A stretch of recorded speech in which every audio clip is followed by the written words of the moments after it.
Hello everybody and welcome back to the channel. I thought, as this is the first video in January, the first non-live stream in January, I would do a video on sort of New Year's resolutions around the hobby, sort of.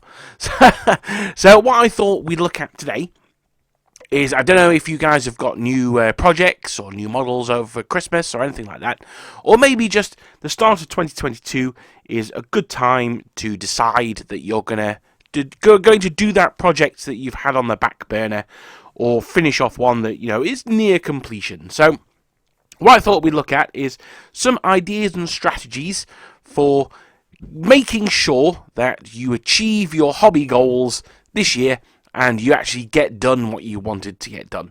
I've been talking to a lot of people recently, and this is certainly something that I've been suffering from myself.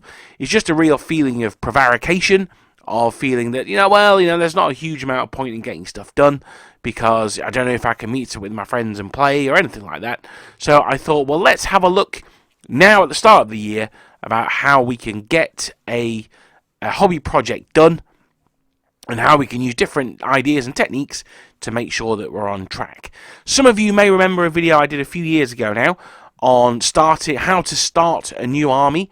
I was looking at the Vistula Legion in that one, and I wasn't really happy with the direction that series was going to be going, so I kind of scrapped that. So this is the second attempted soft reboot of that. This is obviously the Universal Monsters franchise of the channel.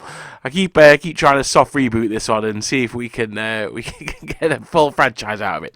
Let's see how we get on. But what I want to talk about today was some techniques for how to make sure that you get everything done and that you achieve your goal. So the first thing is, in order to achieve a goal, you have to first set a goal. So that's going to be my first point, is set yourself a target. Now, at this point, I would keep it fairly vague. Keep it to be, I want to get a black powder army finished that I can use on the tabletop.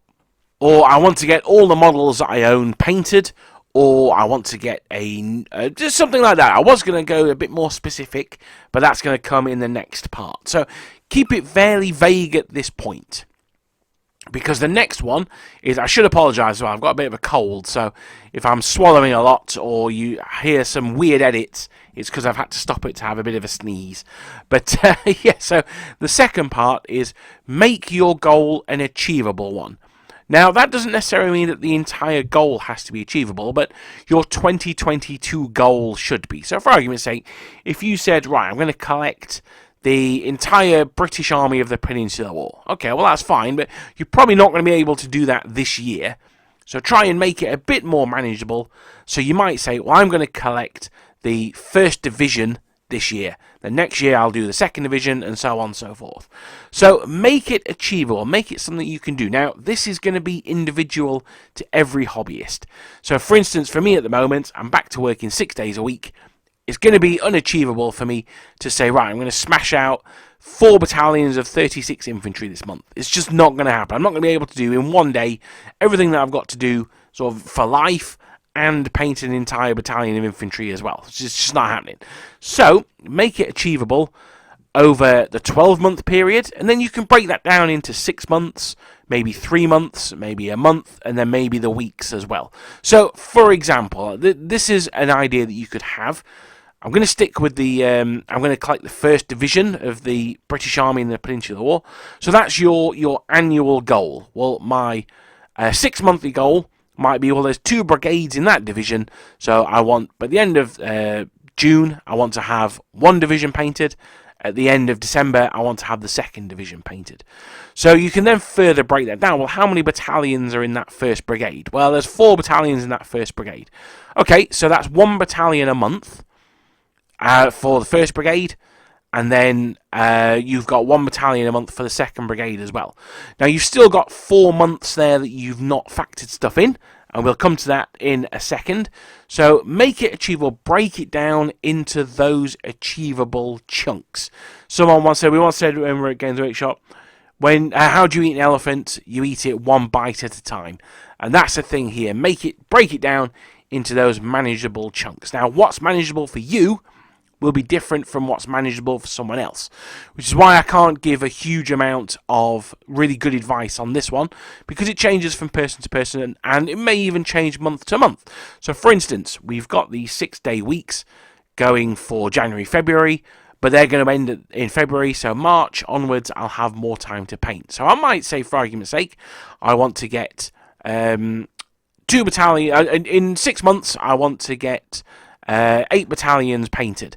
Well, I'm going to do 2 a month, but for these first 2 months, when I've only got 1 day off a week, I'm only going to get 1 battalion each month painted. So plan ahead for your life conditions as well.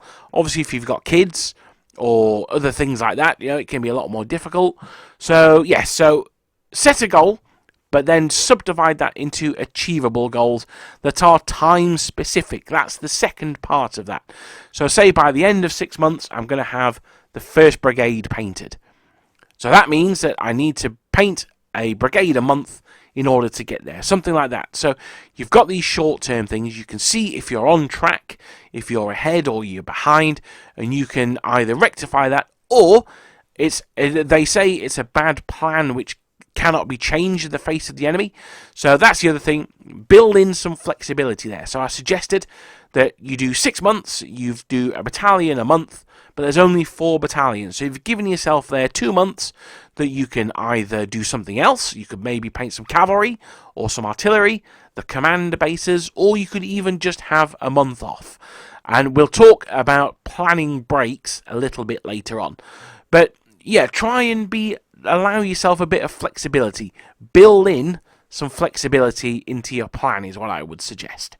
So we've talked about planning your painting, but I think the other thing that also could do with some planning, or I mean, well, it could do perhaps, is buying your models as well. Now, as the COOF retreats, hopefully, and more Wargaming shows are coming back on stream, I'm very much looking to Vaptarnak, I think it's pronounced, in York, next month. I'm really looking forward to that one.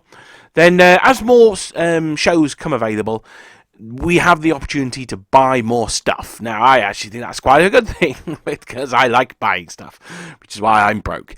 But, yeah, so when we plan our purchases, we need to be saying, why am I wanting to buy this? So a really good example of this would be Victrix Bavarians. So they came out quite recently. They're the latest big release for Napoleonics. Phenomenal models, really, really nice, great stuff. There will be a start collecting which focuses a lot on the Victrix Bavarians. That should be out next week, actually.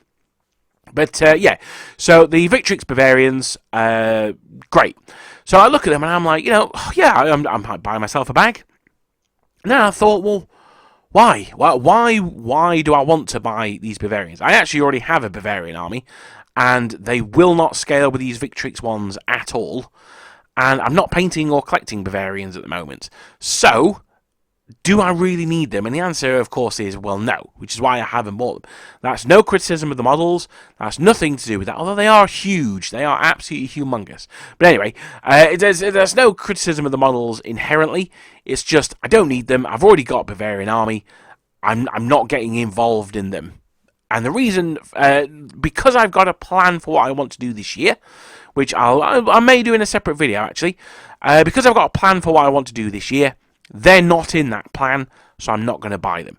Now, that said, and this is where the caveat comes in, don't necessarily restrict yourself just to buying what's on the plan if you think something cool comes out. So, for instance, so my plan for this year, I'm going to sort of spoil it here, is going to be I want to do the Bavarian army of 1809. Sorry, not the Bavarian army. They would be useful, wouldn't they? No, not the Bavarian army. The Württemberg army of 1809. So not Bavarians, the Württemberg army of 1809. So obviously for that, I want to be getting Württembergers, which is what I've been doing. But that said, if I was like, you know what? I'm sick of painting dark blue. I want some light blue. I want to mix it up a little bit. Then you know what? Replace one of the battalions of Württembergers with a battalion of Bavarians. But have that in your plan. So for argument's sake, if you say, right, I want a Württemberg army, I want it to have 8 infantry battalions and 3 cavalry regiments.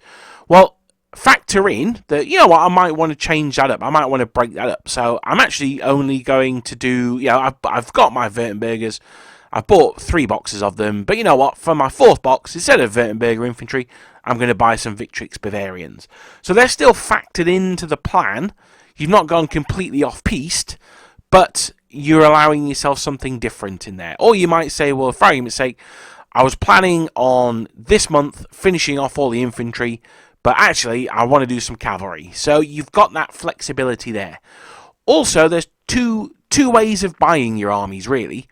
There's one approach, which is the one I take, and there's General Dan's approach. So we look at mine first, and that is you paint as you go. Now, I say that's the ideal. It doesn't really work out that way, particularly if you're going to a show, because you can buy the metals there and then, and you've got them while you see them. But you can, for argument's sake, say, right, I'm going to paint the next 4 battalions. So I'm going to buy those 4 boxes. Then when they're done, or you've done the first 2, you can say, right, I'm going to buy the next 2, and so on and so forth. So you buy as you go.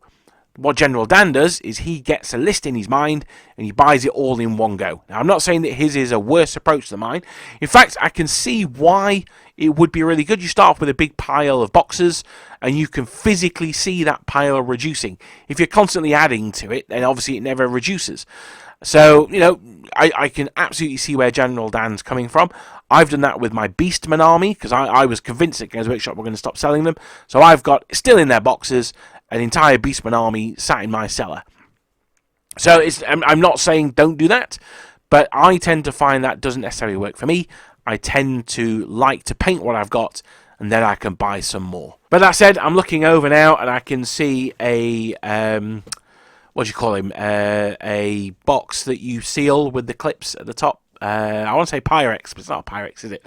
So one of those boxes anyway, like a sandwich box, and it's absolutely chock full of Ottomans. So I say that, and I've got some more coming in the post, but that's slightly different, and that's where the flexibility comes in. If you see a company that's having a sale, or you see second hand, or maybe even someone gives you some figures, then factor those in as well. I mean, obviously you can't factor in if someone's giving it to you, but you can factor in that you can buy more. So for argument's sake, even someone who wants to buy the entire army in one go, don't buy the whole thing. Just buy a large chunk of it. So, again, if you want 12 battalions of infantry, rather than buying 12, maybe buy 8, and then you've still got a room for flexibility in there if you decide that you want to do something a little bit different. So, we've talked about planning. Now I want to talk about what you are planning towards. Now, this I think can be really, really useful, and that is to have a hard deadline. So, a deadline would be, by the end of the month, I want this battalion to be painted. If you don't hit it, well, it'll roll over into the second month, and you'll get it done on the 10th of that month instead. That's a soft deadline. A hard deadline is on the 2nd of April. We are playing a game at the club, and these figures need to be painted and based in time for that. Because if they're not painted and based, you can't use them. Yeah, so that would be setting yourself a hard deadline. Now, General Dan, he's someone who really likes them. I quite like them as well. What I tend to do is, if I'm going to, particularly say a fantasy tournament, I like to change my armies up, just so I force myself to paint some new figures. So I might say, for argument's sake, I've got my Dark Elf army. I'm like, yeah, it's all good to go. It's very highly tuned, finely tuned. That's my tournament army. But I might say to myself, well, this tournament, I'm going to take a unit of Cold One Knights. And that's because I've got 12 of them, and I haven't painted them, so that'll force me to paint those 12 knights and get them done. It means that in future, I can go to someone, someone says, well, I want a bigger game. I can say, okay, well, that's cool. I've got my 2,500 points, plus I've got these Cold One Knights that I painted for that event, or I've got some shades I painted for the other event, or I've got some bolt throwers I painted, and so on and so on. So you actually acquire quite a large army over time, and Napoleonics is really, really good for that, because you can get your core army sorted, you can get your brigade or your division sorted, and then you can go and get extra ones from them. So say you've got a French army, you can say, right, I've got my division of French, and I'm now going to get a brigade of Italians, or Bavarians, or Württembergers, or whatever you want. And the British are also very good for it, because you can say, well, I've got my Peninsular War British done, now I'm going to get a brigade of Portuguese, or of Spanish, Or at Waterloo, you can say, I'm now going to get a brigade of Brunswickers or some Hanoverians, something like that. So, again, it's about having that built-in flexibility is the word I'm looking for. That you can do different units as the desire takes you, basically. But having that hard deadline means that that you've got something to work towards as well. And it does mean that you put a little bit of pressure on yourself. Now, I'm someone who, if I can prevaricate, I probably will. So having that hard pressure on myself does help. For instance, having said that I buy as I go, I don't know, about 6-9 months ago, I bought enough battalions to make the Russian Guard from front rank. So I've got all those sat up there, and I've just not really done anything with them because I don't necessarily need to. But if we were to have a game that required the Russian Guard, then I would definitely be busting those out. They'd move to the top of my paint list, and I'd get them done. So having that hard deadline, planning an event, planning something to look forward to, but also is going to make you paint, can be quite handy as well. Now, one thing that I think is important, and I mentioned it earlier on, is planning breaks. Now, you can really get burned out painting Napoleonics in particular because there's just so many of them. And I found this a lot. Doing the painting, the videos, work, all that stuff is just very, very, very easy to get burned out. So, plan to have a break. So, for argument's sake, like I said with the British 1st Division earlier on, you've got 6 months to paint 4 battalions. So that gives you a battalion a month. It gives you a month off, and then it gives you the 6th month to either do something else, some artillery or something like that, or just to have it there in case one of the battalions goes overtime. You've got that spare. So plan some time off. Now, with that time off, you can have it time off from the hobby altogether. You could have it time off from the period. I've got a Norman army that I'm working on intermittently. I'm not going very far with it, but if I fancy doing something that's a bit easier than Napoleonics, then I might crash out some spearmen or something like that. And also, you can plan time to do other stuff. So you might go to a museum or read some books or watch a film or, do whatever. But, it's still sort of hobby adjacent activity, but it's not painting. So make sure you plan for some time off as well to stop that burnout. So the last thing I'm going to suggest is, speaking of the Russian Guard, God, I love the Russian Guard so much, is to plan a reward for yourself. So let's take the Russian Guard as a perfect example. So they've got basically the same uniform on. They've got different flags. They've actually got different colour facings as well. But they're effectively the same. So it's painting 6-8 battalions of guys who are the same. The reward for myself, however, is the Pavlovsky Grenadiers. Now, you will know I love my Pavlovsky Grenadiers. And the idea here is that they're something a little bit different. I've already got a battalion of Pavlovsky Grenadiers. I bought myself 2 more from front rank. There were only 2 battalions, so I'll be replacing them. But they're going to be my reward for doing the rest of the Guard. Now, I've still got the Guard division, so that's my real reward. But a hobby reward to myself is getting to do those Pavlovsky Grenadiers. Now, you might say, well, that's just more of the same torture. It's hardly a reward, and that's fair enough as well. So you might make it something different. You might say, well, as my reward for finishing the Russian Guard, I'm going to paint some British ships, for argument's sake. I mean, you can't get much more different from that. But just something that's going to be fun for you, that's going to reward you for doing it. It doesn't necessarily even have to be a hobby thing. It can be, you've got your eye on that book that you want to buy. Well, your reward for finishing the army is that you get to buy yourself the book. Or, you want to go and visit a certain place. You want to go to Waterloo. Well, once you've painted your division of troops, your reward is that you get to go to Waterloo. This is a great point for those vignettes out there. They make really good sort of presents to yourself. I painted Napoleon's Berlin carriage. I had really good fun painting that.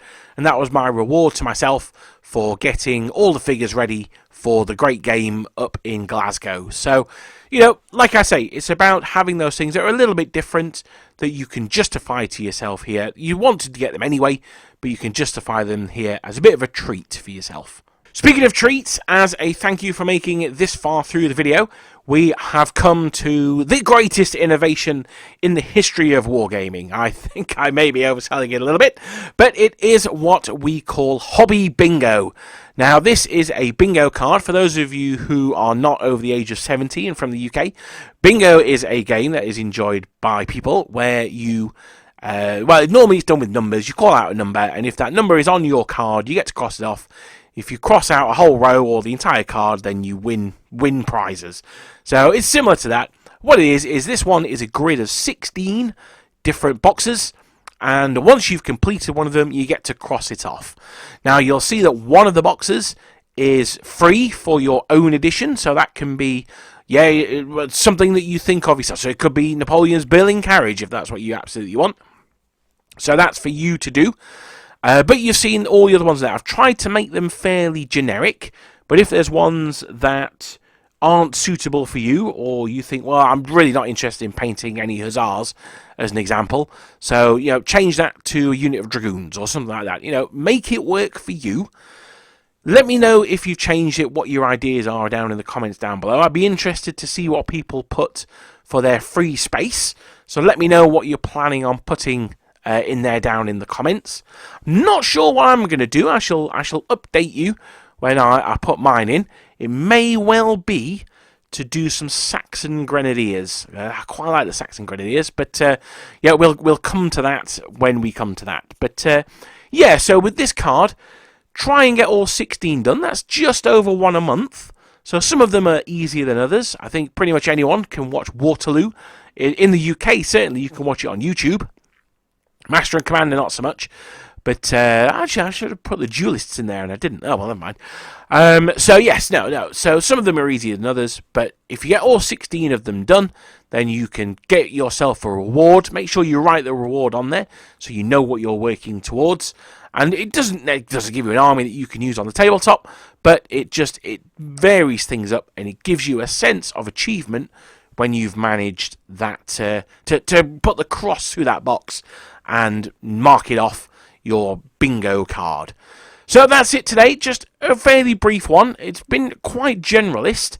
I'm aware of that, but the idea is, obviously, the problem is with these things, different things appeal to different people. So there's no point in me saying you should reward yourself by painting a regiment of hussars when you can think of absolutely nothing worse than painting hussars. There's no point in me saying that, is there? So that's why the Hobby Bingo has got some specific things on there. Change them if you need to, though. And, just look at those things that motivate you. Try and get those motivations going. I'm going to try and do another part of these around about April time, see how we're going along.